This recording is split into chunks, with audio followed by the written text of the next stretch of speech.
white man in boxing led the Flair Cops. Shout out to Goodfellas Sports TV. Woo! Don't forget to check out our sponsor, The Health Blaze, at thehealthblaze.com. 100% all natural products from lotions, soaps, foot soaks, bath bombs, and much, much more. Use the promo code Goodfella1Boxing. Tell them your boy CJ Goodfella sent you, get 18% off. We out. All right, we're going to talk about some scenarios that the WBC has announced or will announce. Also, we're going to talk about Teofimo Lopez and Lomachenko actually being for the 4 belts, probably plus the ring belt being the 5 belt unification, and the new WBC franchise rules. So let's get into it. Hit that subscribe button, bell icon button, share the video. Appreciate the love, support. Best way to show love is to share the video. But hey, if you want to make a donation, Cash App, PayPal is in the description. And we can start off with Teo and Lomachenko. I told you guys I was going to do this video this morning.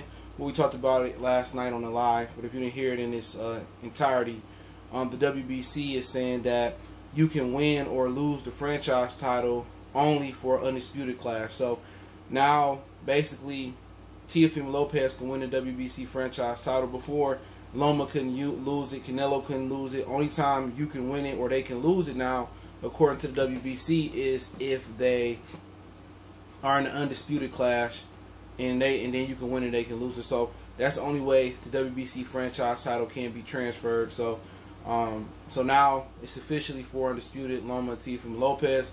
In my opinion, I still feel like they should have to go through Devin Haney, but it is what it is. It's boxing politics. I mean, it's been political, you know, forever. So what I'm saying now, it is for Undisputed because Teofimo Lopez can win that. He can win the franchise title now. So that's they just making shit up on the go. Because a lot of people are saying, how is it for Undisputed when Teofimo Lopez can't win the franchise champion? So the WBC is just, you know, they made it where, you know, it's for the franchise champion, it's for the WBO, Super WBA, IBF belt. I mean, and I imagine that Golden Boy will put the ring belt up for this match.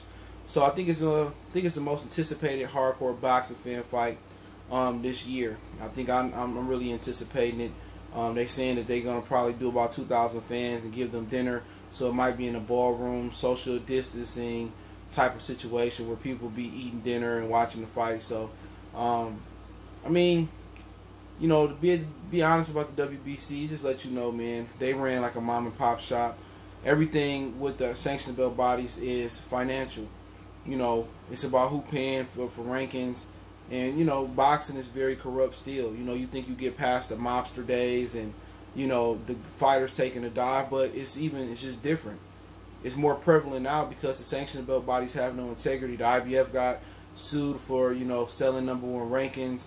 The WBO is getting sued. Somebody else got bankrupt by a fighter when he sued them. So, you know, the sanctioned belt bodies are, you know, pretty much right up under the promoters and managers for not making the best fights. The sanctioned belt bodies are responsible next because you get all these mismatched mandatories because promoters are paying for rankings. You got guys that never leave their hometown for the first 20 fights and they become mandatory. You had Walter K, who fought Demetrius Andrade a couple years ago. He had not fought out his country, or at least outside his continent. So how did he become the mandatory for Demetrius Andrade? You know, obviously we know Billy Joe failed the drug test, but how is he the next contender up? You just got to keep asking yourself. We done seen situations where they pay for rankings. You see Angel Ram, whatever his name, Ramos, that not Javier Fortuna, but or Dennis Ugas is fighting. You know, he wasn't even ranked inside the top 15, but now they rank him number 6. And now they get a shot at the regular WBA title. We seen that with Curtis Stevenson and Golovkin. Stevenson wasn't ranked inside the top 15 of the Golovkin's WBA belt, sanctioned belt body. They paid for the ranking. He debuted in the WBA. So at the end of the day, WBC, WBA, IBF, WBO is what's really wrong with boxing.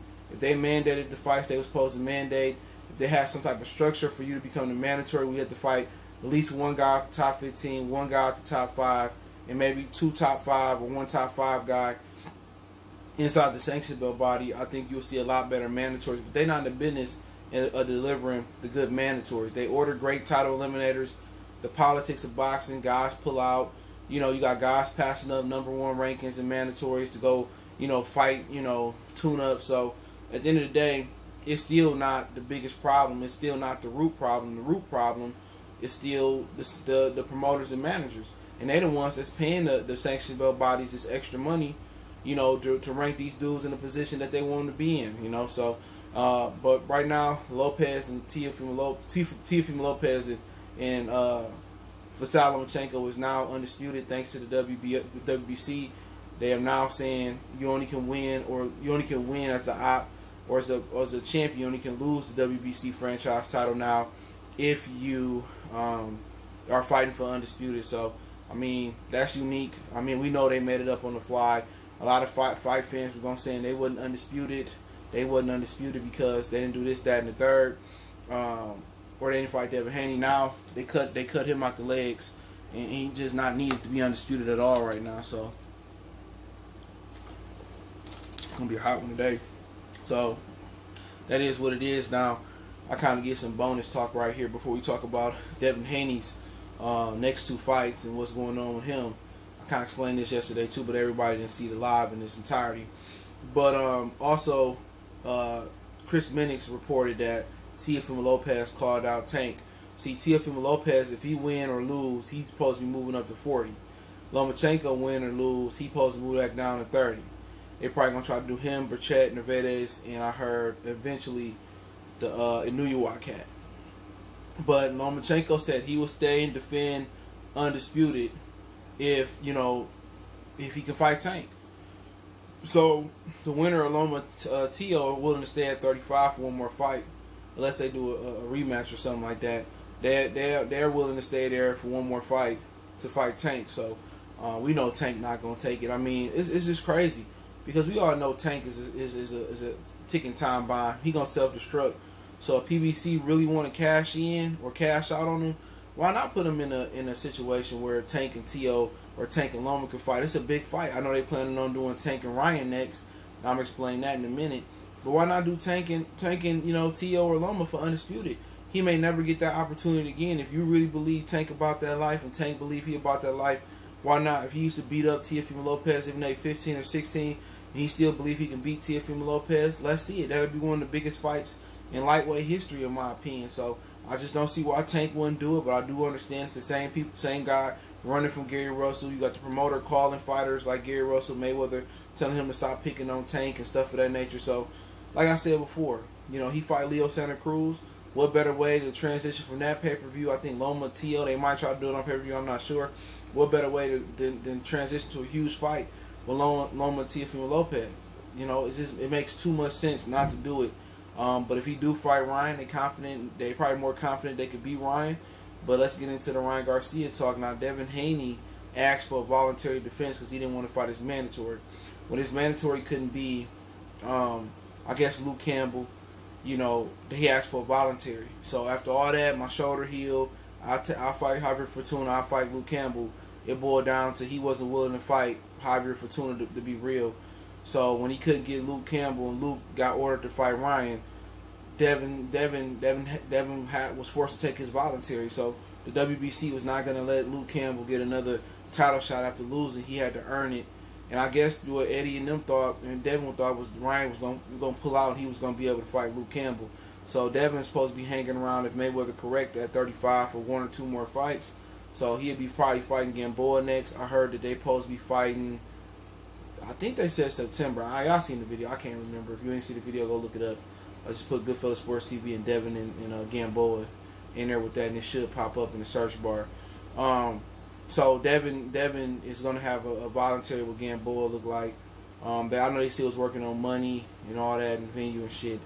But we know Ryan and Luke is fighting whenever the hell they fighting. I heard the deal was done. I guess they knocking out little minor kinks with that deal. But the thing for Devin Haney is he got 2 mandatories at 35. While the franchise champion don't have any obligations, he has to fight the winner of Ryan and Luke next. And if he chooses to stay at 35, he has to fight the winner of Fortuna and Linares next. So he got 2 mandatories. It's Fortuna, Linares, and then that's the secondary mandatory. And the first mandatory is Ryan and Luke. But his word on the street is that Ryan is not going to fight Devin Haney. He's supposed to be fighting Gervonta Tank Davis. if Davis win. Now, it's a lot of ifs in this scenario. Tank looked like a pregnant woman again, sparring against Ivan Redcash. Most people think he just going to wipe the floor with Leo Santa Cruz. Leo Santa Cruz told him if he get tired, he can knock his ass out. So then you look at it. He got to beat Leo. Ryan got to beat Luke. You know, that's not the easiest fight in the world for Ryan, but I think most people think Ryan's natural talent and natural athleticism should overcome Luke's timid and stiff style. But it wouldn't surprise anybody if Ryan got knocked into next week. And then, you know, they got to fight. And then Devin would probably just have to stick there and fight Linares or Fortuna if Ryan chooses to go fight Tank. And I don't think anybody would say Ryan is ducking Devin if he runs to go fight Tank.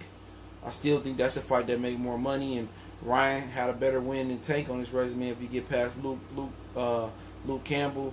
Then Devin, and then Tank beat Leo, and they do a huge pay-per-view. So Devin will be on the outside looking in. That's unfortunate, but you know, I think if he have to fight the winner of Linares or Fortuna, I think he gonna drop his belt and move up to 140. If Mayweather is right, if he got one or two more fights, he had an offer to fight Linares. He didn't want to do it. He could have fought Fortuna. He didn't want to do it.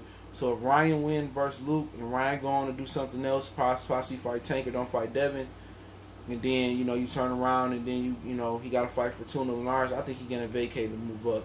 I don't think he want that smoke with them, but nobody care about his fight with Gamboa. That shouldn't be a main event, but it is what it is. He's just going to try to one-up Tank, but it doesn't matter. Gamboa, 57 years old. Right now he should be fighting on the Tyson and Roy Jones undercard, But other than that, man, let me know what you guys think about the video. Appreciate the love, support. Keep sharing the videos. Don't forget we on Facebook, Instagram, Twitter. Go reach out if you got business, question, inquiry, sponsorship, video requests. Reach out anytime. All my social media links are in the description. Check out our Facebook group link. That's there as well. Sorry, I wasn't logged into Instagram. I logged back in after a few days, and I did not know I had that many messages, but I answered each and every one of them. So hopefully, sorry for the inconvenience. But other than that, man, want to make a donation. If you haven't, hit that subscribe button, bell icon button, thumbs up, comment, you know, the whole nine. But if you've done most of that or all of that, share the video. It's the best way you can donate. But Cash App, PayPal, description, best way to donate is to share. But if you want to financially show love, Cash App, PayPal, description. Also, if you want to continue to donate, check my other channel out, Motor City Sports Talk, right here on YouTube. Predominantly Detroit sports talk and news. But still support me on both platforms. One time for the one time. We gone.